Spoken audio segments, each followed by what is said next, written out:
Hey there, Ryan Reynolds here. It's a new year, and you know what that means. No, not the diet. Resolutions. A way for us all to try and do a little bit better than we did last year. And my resolution, unlike big wireless, is to not be a raging and raise the price of wireless on you every chance I get. Give it a try at mintmobile.com/switch. $45 upfront payment required, equivalent to $15 per month. New customers on first 3-month plan only. Taxes and fees extra. Speed slower above 40 gigabytes on unlimited. See mintmobile.com for details.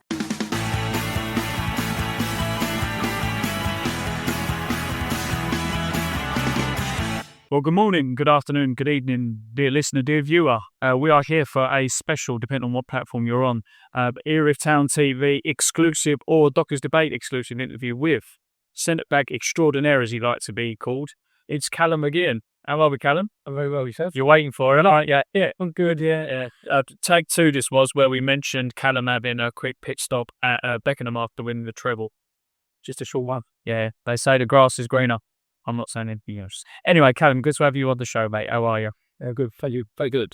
Good. So, but there's a reason why we're doing this interview today, which we'll touch on shortly. But just for viewers and listeners at the moment, how do we think this season's going so far? Because let's be honest, we weren't one of the favourites to be in the position we're in. No, I think if we was given it, Woody was given this position at the start of the season, I think people would have snapped hand off. I know we've got aspirations and targets that I'm not going to say on here, but I think it's good, yeah. Yeah, League 2 then. Conference League. Yeah, Conference League, we'll see. But no, you're right, it has been a good start. And, you've seen the predictions here and there, and other clubs have sort of predicted. We were mentioned in the top sort of half, where we're sort of sitting now. And I think obviously this league, some big budgets. Yeah. Massive budgets from what we're hearing. So for us to be where we are and doing what we're doing is, it's good. Yeah, absolutely. With that said, though, the last few weeks, it's been a bit tough, cancellations and postponements and, Ashford just before we had a break and not knowing what game's going to be on, what game's going to be off. But we've just had a big win away at Stenning Town Community. And like Woody said, post-match, they were no mugs. That's got to be great for morale. How is morale in the camp? Yeah, like you said, we have a stop-start sort of Christmas. I think we went from Ashford 2-3 weeks, 2-3 games off to also the game where we didn't perform against Burleysill like we should have done. Losing the game was spelled, but obviously they're a good team. Again, another big budget.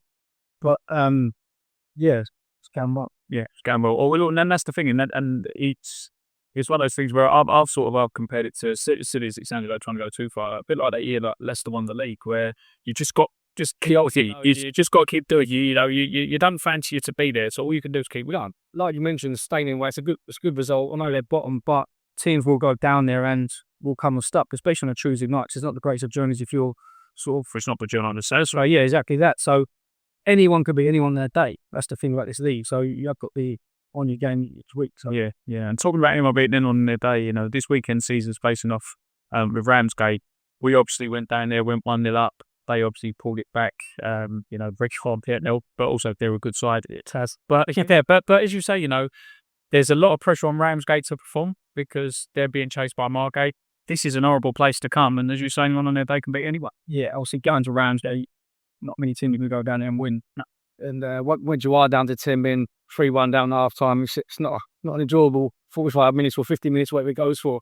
But yeah, it's a different game. So brass pitches here, pitches not 3G, let's put it that way. So yeah, anything can happen. Yeah, absolutely. And this weekend's fixture, we've got a local school coming down as well, but it's also dedicated to your son Hudson. It's like a sort of fundraiser awareness day for him because he was unfortunately diagnosed and he was born with cerebral palsy. Yeah. Tell us about your son and all, and the day itself. Yeah, so he was 5 or 2. So my wife was rushed into hospital due to the complication of that. It was sort of oxygen starved birth. So in effect, cerebral palsy is a form of brain damage. So like me, you, anyone walking along, we don't tell our muscles and leg to work, if you like it, as a conscious, where his brain blocked the signal to his legs to sort of go walk normally, walk flat foot. So he was born 5 weeks early, he was in hospital for nearly 3 weeks. So he's quite small, was in intensive care for nearly 14 nights. So it's quite a tough start. Obviously, then it must have been horrific. Yeah, obviously we were fairly young parents for this sort of day and age was 23, 24. So that was our first birth. So again, it was all new to us, and that is obviously something we wasn't planning on. So we didn't know too much when we come out of hospital. It was only sort of about a year when he wasn't doing the milestones, like sitting up, crawling. Something might be wrong from when you had the checks and stuff. It was just before he was 2 that we actually got set the diagnosis of cerebral palsy. So, you mentioned that in the interview we had last year and just then about his diagnosis, it was just before his second birthday, as you say there. It must have been traumatic for the family. Yeah. I mean, Robbie knew it was half coming with it. Yeah, obviously did, but I did a typical bloke thing, was I know nothing wrong, we're fine. And also when you get the news, it's not great. But I often say to people, we're lucky, and they sort of say, well, why are you lucky? I'm like, well, he's healthy. Yeah. He is now walking. But they told us when we first got diagnosed that he would never walk unaided. He's done that. 2 years ago we walked up a mountain. So yeah, obviously they're the cards we've been dealt and we're playing. So I say to people, we're lucky, and they do have a shot and go, well, why are you lucky? I've got cerebral palsy, but he's not wheelchair bound all the time. He's independent as possible. And obviously that's the physio thing we're doing, is trying to make him lead a normal life, walking wise, like me, you and you males.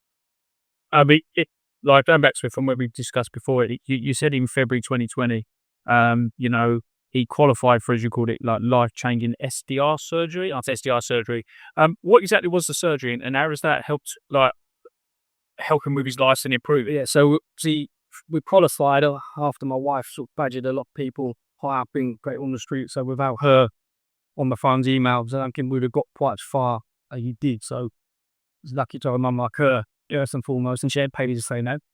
But yeah, SDR, if you didn't get there, was actually looking to go to America, because it wasn't as big when we sort of had it.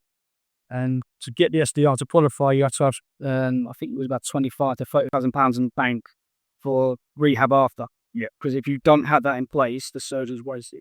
So it was obviously taking Grenwell Street, and they go into your spine. It's pretty amazing, really. They go into your spine, so reattach cords to signals from your brain to your muscles. So his cerebral palsy, his effect is that his muscles were too tight and they wouldn't loosen. So often, mainly his left foot was walking on tiptoes.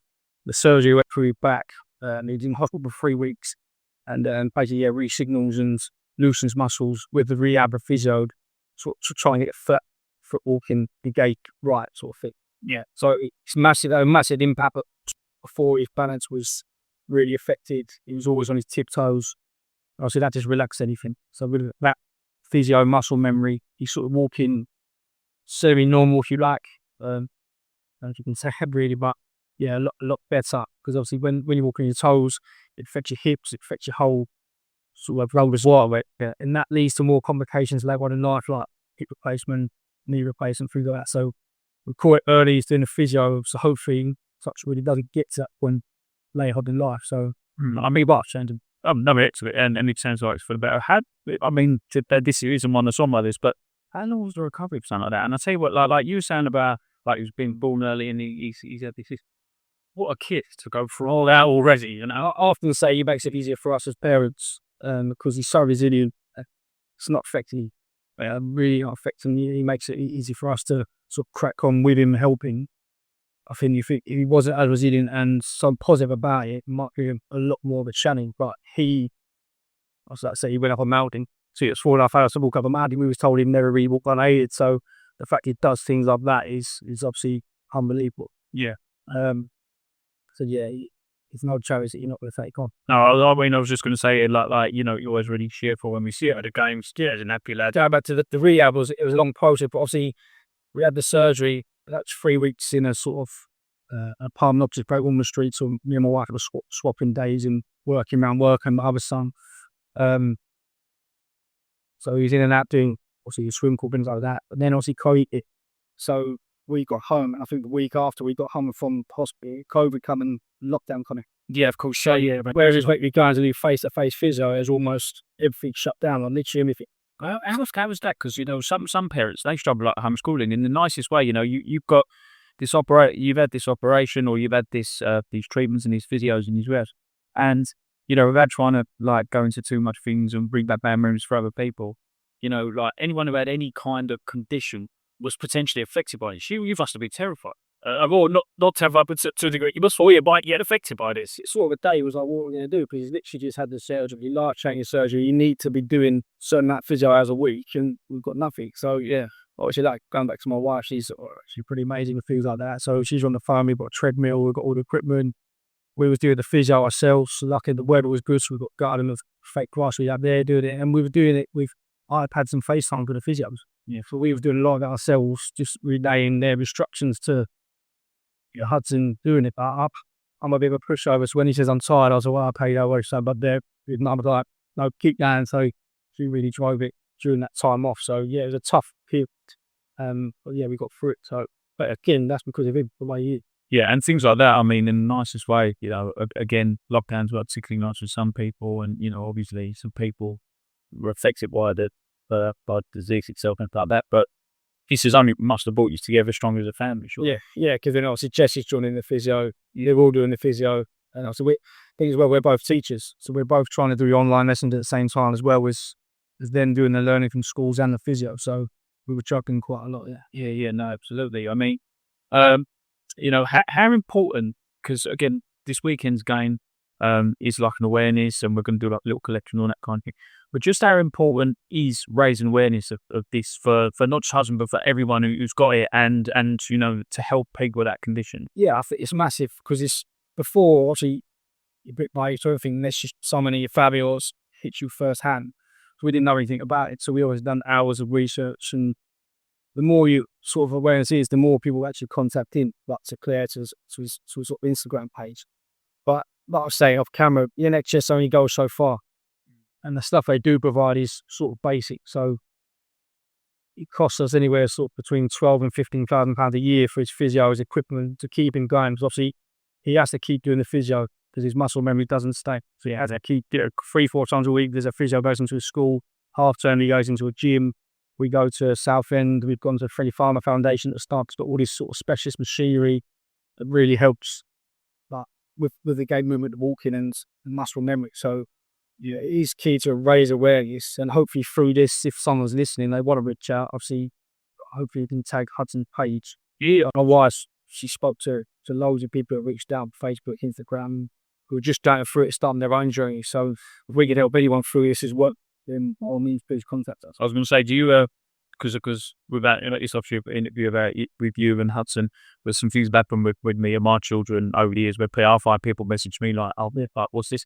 Do you find that people do now sort of go to you as a little bit of a resource for advice? Yeah, because like I said at the start, my wife extensive research into everything. After initial shock, she was head down books in there, so she knows literally everything there is to know about a treatment, anything you do cerebral palsy. So she is really keen on this whole. So yeah, I mean, so that must also be. I mean, I keep coming off that because I just think it's fascinating, but it must also be good in a way knowing all that stuff, because if you didn't know that something happened, you might start fearing the worst. But then, actually, that might be a side effect of the physio. Right?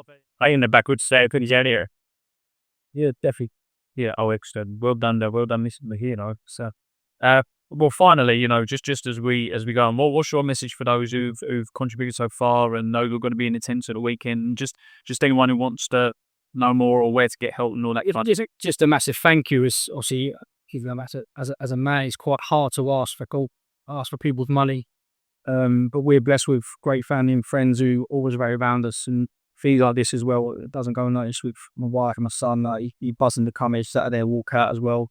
So yeah, just thank you to anyone that donates. It doesn't matter, not after obviously massive, but it really does so a long way. So like I said, use physio 4 times a week. His equipment costs us quite a lot, costing you about the NHS help. So. And does he, I mean, you just said it there, one last one. Does he want to walk out with his dad or walk out Harry Taylor or just bank Patrick? I don't know. I've been pretty upset if he wants to walk out Harry. But yeah, Harry's good though. If he wants to walk out Harry, then no pressure, Harry Taylor. Yes, team of the week, perfect hat trick. I'll come now. You're the boost by That's a photo as well. That photo keeps starting around with the ball. So yeah, there we go. Well, Calum, thank you very much. Thank you very much, Silver Free Stu. Thank you.